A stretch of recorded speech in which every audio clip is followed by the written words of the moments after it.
নমস্কার বন্ধুরা, সকলকে আমার চ্যানেলে স্বাগত। শিক্ষক শিক্ষিকা সহ সমস্ত গ্র্যান্টিন এর সংস্থার কর্মচারী এবং পেনশনারদের জন্য এই মুহূর্তে একটি অত্যন্ত ভালো খবর সামনে এসেছে।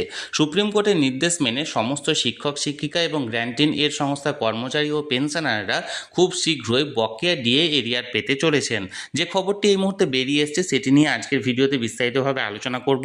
ভিডিওটি অত্যন্ত গুরুত্বপূর্ণ, তাই প্রথম থেকে শেষ পর্যন্ত অবশ্যই ধৈর্য সহকারে দেখবেন এবং ভালো লেগে থাকলে অবশ্যই একটি লাইক করবেন এবং সকলের সঙ্গে শেয়ার করবেন। আর সেই সাথে চ্যানেলে প্রথমবার হলে অবশ্যই চ্যানেলটিকে সাবস্ক্রাইব করে নিতে ভুলবেন না। তাহলে চলুন আমরা বিস্তারিত জেনে নিই। প্রথমে দুটো বিষয় আপনাদের বলি। এক নম্বর, বকেয়া ডিএ এবং এই কারেন্ট ডিএ দুটোর মধ্যে আপনারা গুলিয়ে ফেলবেন না। রোপা 2019-এ মমতা সরকার ডিএর কোনো সংস্থান রাখেননি, ডিএর কোনো কথা বলা নেই। অর্থাৎ রোপা 19-এ ডিএটা হচ্ছে সরকারের দয়ার দান, কর্মচারীদের অধিকার বলে সরকার প্রতিষ্ঠা দেননি। এবং কেন্দ্র এবং অন্যান্য বেশিরভাগ রাজ্যের কর্মচারীরা 60% ডিএ পাচ্ছেন, আমরা 18% ডিএ পাচ্ছি। 42% ডিএতে আমরা পিছিয়ে। সারা ভারতবর্ষে একমাত্র পশ্চিমবঙ্গই সেই সরকার যার কর্মচারীরা 42% মহার্ঘ ভাতাতে পিছিয়ে। এবং বাজেটে গত 5ই ফেব্রুয়ারি ঘোষণা করা হয়েছিল যে 1 এপ্রিল থেকে 4% ডিএ দেওয়া হবে, কিন্তু সেটা সরকার দেননি। এইরকম একটা পরিস্থিতিতে বলতে কোনো রকম দ্বিধা সংকোচ কিছু নেই। আমরা ব্যাপক আন্দোলন করার পরেও রোপা 2019-এর ডিএটাকে এখনো সরকারের দয়ার জায়গা থেকে অধিকারের স্তরে উন্নীত করতে পারিনি এবং ওই 18% ডিএ নিয়ে আমাদের সন্তুষ্ট থাকতে হচ্ছে। কিন্তু রোপা 2009-এর যে বকেয়া ডিএ, এই ডিএটা কিন্তু আজকে আপনাদের অধিকার। এই ডিএটা কিন্তু কারোর দয়ার দান নয়, কারোর অনুকম্পা নয়, কোনো পারকুইজিট নয়, আপনাদের অধিকার। প্রথমেই আপনাদের বলবো যে যে সমস্ত গ্র্যান্টিন কর্মচারী আছেন যারা সব থেকে বেশি আতঙ্কিত, আমাদের অসংখ্য ফোন করছেন, আমরা তাদের বোঝাতে পারছি না, আতঙ্ক দূর করতে পারছি না। তারা ভাবছেন তারা সত্যি ডিএটা পাবেন তো, বা ডিএটা কি সরকার দেবে? যদি সরকার পরিবর্তন হয় তাহলে কি বিষয়টা ত্বরান্বিত হবে, না আরো গভীর জলে চলে যাবে? তারা আশঙ্কার দোলাচলে ঝুলছেন।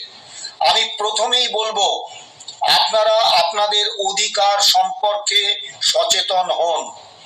এই এপ্রিল 2008 থেকে ডিসেম্বর 2019 পর্যন্ত রোপা 2009-এর অধীনে যে all India consumer price index মেনে ডিএটা, সেই বকেয়া ডিএটা আপনার অধিকার, আপনার প্রাপ্য।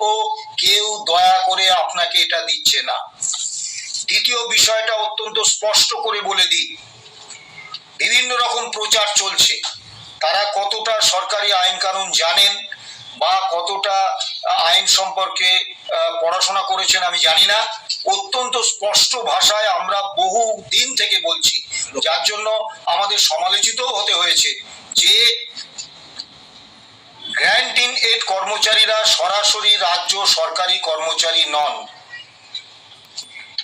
এবং গত কয়েকদিন আগে ওয়েস্ট বেঙ্গল হেলথ স্কিমে অন্তর্ভুক্তির দাবিতে একটি শিক্ষক সংগঠনের মামলায় রাজ্য সরকার মহামান্য কলকাতা হাইকোর্টে তাদের সেই অবস্থান স্পষ্ট করে দিয়েছেন যে গ্র্যান্টিন এড কর্মচারীরা রাজ্য সরকারি কর্মচারী নন, তারা হচ্ছেন অন্যান্য রাজ্য কর্মী। তাহলে কি এই রাজ্য সরকারি কর্মচারীদের করা এই confederation of state government employees and others versus state of West Bengal and others, এই মামলায় যে বকেয়া ডিএটা প্রাপ্য হয়েছে সেটা থেকে কি তারা বঞ্চিত হবেন আইনসঙ্গতভাবে? আমরা প্রথম থেকে বলে আসছি না, প্রত্যেকে পাবেন। কেন বলে আসছি? তার তো একটা আইনি ভিত্তি আছে। শুধু শুধু তো বলছি না।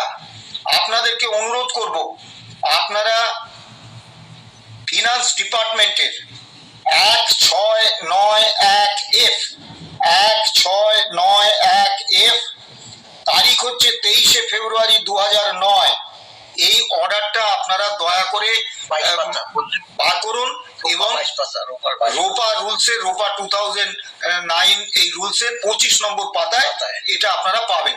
এটা আপনারা স্পষ্টভাবে পড়ুন।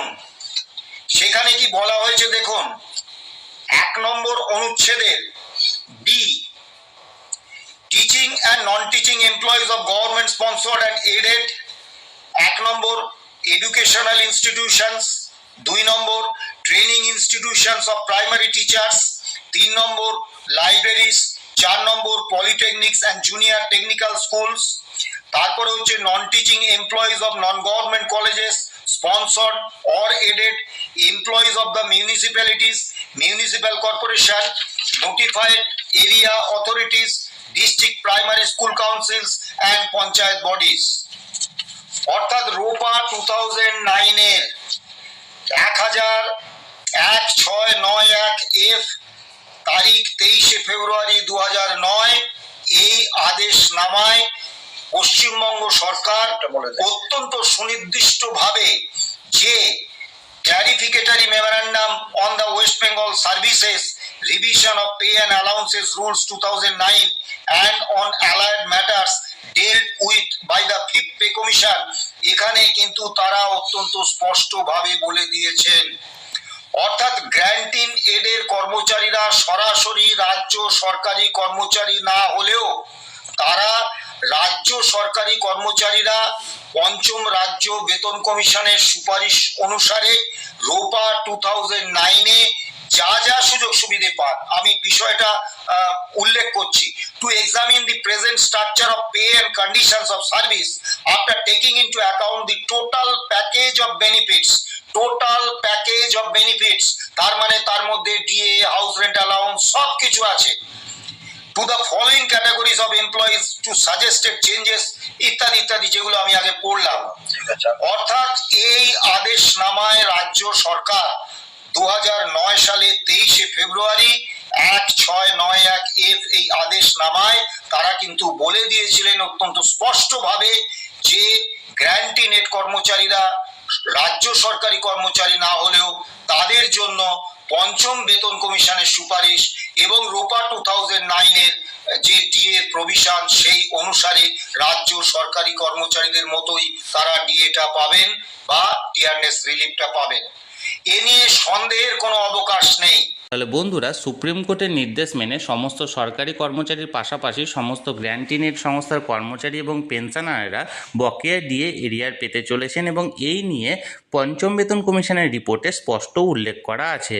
যে খবরটি এই মুহূর্তে সামনে এসেছিল সেটি সরাসরি আমি আপনাদের সঙ্গে শেয়ার করলাম। এই নিয়ে যদি আপনাদের কোনো কিছু জানার থাকে অবশ্যই কমেন্ট করুন, আর ভিডিওটি ভালো লেগে থাকলে অবশ্যই এটি লাইক করুন এবং সকলের সঙ্গে শেয়ার করুন, আর সেই সাথে চ্যানেলে প্রথমবার হলে অবশ্যই চ্যানেলটিকে সাবস্ক্রাইব করে রাখুন।